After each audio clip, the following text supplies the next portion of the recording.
What's up, Tailgaters? My name is Tailgate Nate. Welcome back to my channel. Today, I'm going to be reviewing week 4 of the Big Ten college football season. It was an interesting week. Yet again, there were some pretty good games, some pretty close games, but also some games that were blown wide open. And I do just want to kick this video off by reminding you that this game was canceled due to COVID-19 within the Maryland Terrapins program. But the Ohio State Buckeyes and Maryland Terrapins did not play this week. I think it was going to be a pretty interesting game to watch. Maryland, one of the hottest teams in Big Ten football. Of course, Ohio State, one of the top teams in the country. It was going to be a very interesting game to watch. Now this game will not be rescheduled. We hope Maryland can get back on the field soon. This team is a lot of fun to watch. Now, I am going to address something really quick. The Big Ten has come out and said that the reason that they denied Nebraska was, well, they didn't come out and say, but what I'm assuming was the reason they denied Nebraska was because it brought in an outside influence that wasn't in the Big Ten, and that stuff was going to get a mess from there. But what the Big Ten has said is if there are 2 games canceled within the week, then the 2 teams that do not have COVID problems possibly then can play each other. So we'll have to see if that happens later down the line. We hope that that doesn't have to happen.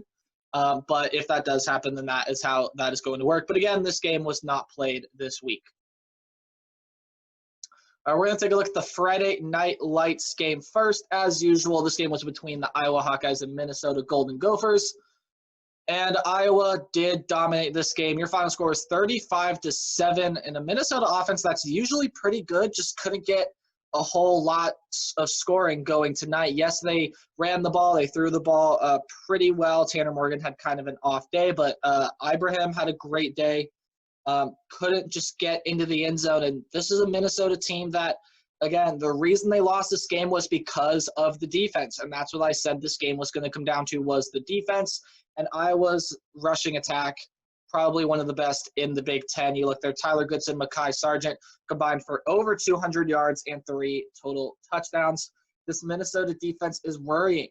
If you're a Minnesota fan, it's not looking good. It's going to be a down year for Minnesota. There's just not enough playmakers on the defensive side of the ball to compete with the higher productive offenses that Iowa's seeming to figure out. They're figuring out their offense. They can be a real danger to a lot of teams in the Big Ten. But Iowa comes out on top and improves to 2-2. We had our first Big Ten shutout of the year. This game featured the Indiana Hoosiers and the Michigan State Spartans, and we finally figured out which Michigan State is the real Michigan State. It is the Michigan State that cannot hold on to the football. 4 turnovers in this game, including 3 picks, 2 from Rocky Lombardi, who was pulled. Peyton Thorne played. He did not do that great either, also threw a pick, and there was a fumble recovered by Indiana as well. Indiana is just a good team. I've seen a lot of people say, well, Indiana's not that good of a team. They're ranked too high. They're going to get blown out by Ohio State, which is who they play next. And while I think that all is possibility, I think this Indiana team is really, really good. This Indiana team, I think, is going to give their next matchup a fight, and they're going to fight to the end. They improved the 4-0 in this game, only 191 yards allowed in this game. Ty Freifogel was amazing, made a lot of really good catches, fought his way into the end zone on one of the touchdowns. There were no second-half points scored in this game, so Indiana kind of let up, although they didn't mean to. But this game was all Indiana, and Indiana has just solidified themselves as a really good team. They improved to 4-0 and get the shutout. 2 very different sides of the story here in this one. Nebraska came in and they were going to start Luke McCaffrey at quarterback. They were going to bench Adrian Martinez, and Luke McCaffrey ended up playing the entire game. You can see his stats right there. Did throw for a touchdown and rushed for a touchdown as well. Wan'Dale Robinson, normally a receiver, had a lot of carries in this game. They didn't use Dedrick Mills a whole lot, but Robinson had 60 yards, and Xavier Betts, another fellow freshman like Luke McCaffrey, caught his first touchdown pass in this game as Nebraska gets their first win of the season, 30-23. So that means that the last winless team in the Big Ten are the Penn State Nittany Lions. Who would have thought that would happen? They did pull Sean Clifford in the game. He was overthrowing a lot of balls, including one that went for an interception, almost a pick six. You can look at Devin Ford's stats and Freiermuth and Washington's stats right there. Then they brought in Will Levis. He played pretty okay for the first half. When he played in the first half, they didn't really trust him to throw the football. Got to throw the football more as this game went on. And Penn State rallied late, but Nebraska's defense, the Black Shirts, made a lot of big stops in the red zone when Penn State was threatening. And that is what won Nebraska this game, 30-23. What has happened with the Penn State and Nittany Lions? I will talk about that more on Tuesday in my power rankings video. Penn State, a team that needs to get their act together if they want to win some games. But Nebraska does pick up their first win of the season. It was one that they had to really fight for and pull out. But this game was all Nebraska early, and they ended up getting the win. The Illinois Fighting Illini also got their first win of the season after they beat the Rutgers Scarlet Knights off James McCourt's game-winning 47-yard field goal. He struggled in this game. He missed two field goals that could have put the Illini in the lead a lot earlier, but hey, he did get the game winner, and that's going to stick with him now. Not his most famous game winner. Recall last year against Wisconsin when he kicked that game winner to knock off, I believe at the time, the 6th-ranked undefeated Badgers. So not his most famous kick, but definitely a kick that he will remember. This game was actually moved back an hour, so it did not kick off until 1 p.m. Eastern Standard Time. Again, it was still on the Big Ten Network. And they started Isaiah Williams at quarterback, and while he didn't throw for that many yards, his passing stats are not impressive in the slightest, but his rushing stats for a quarterback, I believe he set the Illinois school record for rushing yards as a quarterback, did get into the end zone as well. So good on Isaiah Williams. They hope to get Brandon Peters back next week, and it sounds like that they are. But when you look at the Rutgers side of things, this game was all Rutgers up until the 7:43-minute mark in the third quarter. In the final 22 minutes and 43 seconds, Rutgers had 13 points allowed, 13 unanswered points. They were outgained 238-87 in terms of yardage, and all of Noah Vegel's 3 interceptions came in that last 22 minutes and 43 seconds. Just some sloppy football from Rutgers at the end of the game. If they could have even cleaned some of that up, they probably would have come out of this one with a win. But alas, both teams now find themselves 1-3. Illinois gets their first win of the season off of a game-winning field goal. Rutgers has got to clean some things up after this game. Not a whole lot of trickery in this game like we've seen in the past, but they're going to be back at it with a pretty interesting matchup next week. The Northwestern Wildcats and the Purdue Boilermakers faced in the Big Ten game of the week, for me at least, and I have a lot to say about this game, so let's just go ahead and get into it. First off, this Northwestern defense is probably one of the best defenses in the Big Ten. I know I've been speculating it and said they look like one of the best defenses statistically. I can say without a doubt after watching this game, Northwestern is one of the best defenses in the Big Ten, maybe one of the best defenses in the entire country. Purdue still did not have Rondell Moore, which I'll talk about here in a little bit, but back to the Northwestern side, Ramen Bowman, I'm not going to try to say that middle name. Sorry, I just messed it up. Had 3 touchdowns in this game, all of them coming from Peyton Ramsey. Peyton Ramsey had to do more than he usually did. The team rushing just didn't really get anywhere. 40 carries for 80 yards. That's an average of 2 yards per carry. Yes, that does include sack yardage as well, so a little misconstruing there. But again, 80 yards rushing on a team that can normally run the ball pretty well when you have Drake Anderson and Isaiah Bowser back there. They still found a way to come out with the win, and it was their defense that got them this huge win. So they stay ranked. The AP poll does come out, but I'm leaving their has come out as of recording this video, but I am leaving their ranking. And this game was also moved back.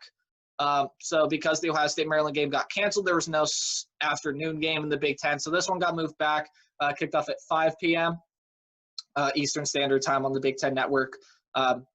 So if you couldn't watch it, that is why. I just did not see those changes, or those changes were not announced as of recording my week predictions video. But let's talk about the Purdue side. Aiden O'Connell played great. Xander Horvath didn't really run the ball well, as you see Purdue's team rushing stats. 17 carries for 2 yards, and yes, that does include sack yards as well. Northwestern was able to get to Aiden O'Connell a lot in this game. But Purdue did fight back towards the end of this game. It got really interesting towards the end of the game. David Bell did David Bell things. And the question I do have for Purdue is, where was Rondale Moore? Now, I had that question before watching this game. Is he opted out of the season, then decided to opt back in, and hasn't really played a game? Turns out he has a hamstring injury. That's what the reporter on the Big Ten Network did say, that he's dealing with a hamstring injury. I don't know why they didn't announce that sooner, but now we know why he hasn't played a game, dealing with that hamstring injury. I hope Rondale Moore can get back on the field, because he is one of the most fun players to watch in all of college football. Just so explosive, just one of the best players in the game. Purdue does come out on the short end here. I mean, this was an absolute great performance by Northwestern. Purdue, I don't think there's a whole lot you can do to take away from this game. You faced a really, really good Northwestern team. Northwestern has an interesting game coming up next week as well that I will talk about on a little bit on Tuesday, and of course I'll talk about it on Thursday. But Purdue just falls short. Northwestern wins this one 27-20 in the Big Ten Game of the Week.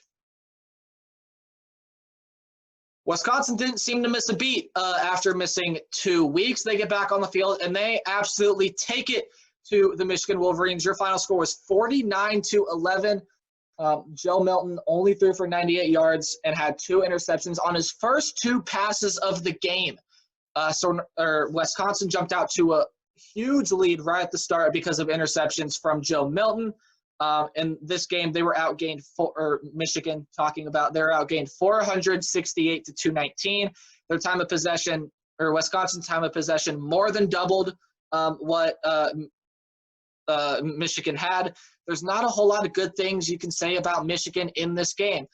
There were fewer penalties, which Michigan did clean up, fewer pass interference penalties, but they still got called on a couple of them, so they are cleaning that up. But the offense just could not get anything going against this great Wisconsin defense. And how about the offense for Wisconsin as well, putting up 49 points?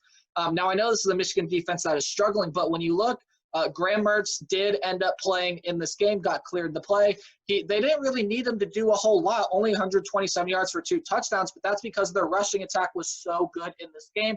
Garrett Groshek did not play, so Jalen Berger came in, took a load of the carries, normally their third-string guy, but took a load of the carries, got 87 yards and a touchdown. And, of course, Nakia Watson did his thing, too, with 65 yards and 2 touchdowns. They got some passing yards with Jake Ferguson involved as well, but an absolutely phenomenal performance by Wisconsin here. This was a dominant performance. There's not enough good things you can say about Wisconsin after this game, after being off for 2 weeks, and against the Michigan team that everyone had written off. You wonder, what's going to happen? Wisconsin came out on top. A dominant win by the Badgers, as they have an interesting one next week. Your final score, again, is 49-11. What is Michigan going to do now? I see a lot of people calling for Jim Harbaugh to be fired, and maybe he will be. But we'll have to see what this Michigan team can improve on from there. So what does this all mean in terms of the standings? If the picture would load. There it is. Sorry, I don't know why that picture took so long to load there. But again, I have a standing boards right about over that away in my room. It's by my door. But this is how the standings shake out now, with Ohio State not playing this week. Indiana jumps on top of the Big Ten East. Northwestern stays on top of the Big Ten West just because they have played more games than Wisconsin. So your 4 undefeated teams left are Northwestern, Wisconsin, Indiana, and Ohio State. And funny enough, those teams seem to play each other this week. So it's going to be a really big week in Big Ten football. And when you just look at the standings, I mean, who expected Michigan and Penn State to be the bottom 2 teams in the Big Ten East? I know I didn't, and I don't think anyone expected them to be. Maybe a couple of them had a hot take. Maybe a couple people had a hot take and said one team is going to fall, but surely not both of them. As, like I said, Penn State finds themselves the only winless team in the Big Ten. Who knows if they're going to get a win? Not a whole lot of changes in the standings. There are a couple shuffling around in the West, but in the East, not a whole lot of changes. So that's going to do it for my week for review. Thank you guys so much for watching. Please do leave a like on this video if you enjoyed. Also consider subscribing if you are brand new to the channel, or you just enjoy my content, and turn on notification bell so you do not miss an upload and you can join Tailgate Nation. Also, please feel free to leave a comment down below. I always love hearing your guys' thoughts. Tell me your thoughts on this week in Big Ten football. Also, please share this video with everyone you know who likes Big Ten football as much as you and I. I'm trying to grow the channel as big as possible. We did a couple days ago, I think earlier this week, I didn't really mention it, but we did hit 50 subscribers, which is great. I do want to continue to grow the channel even bigger, but thank you guys again for the 50 subscribers. And sorry it took me this long to say something about it. But remember to play hard, but tailgate harder, and I will see all of you guys on Tuesday with my Big Ten Power Rankings. Goodbye.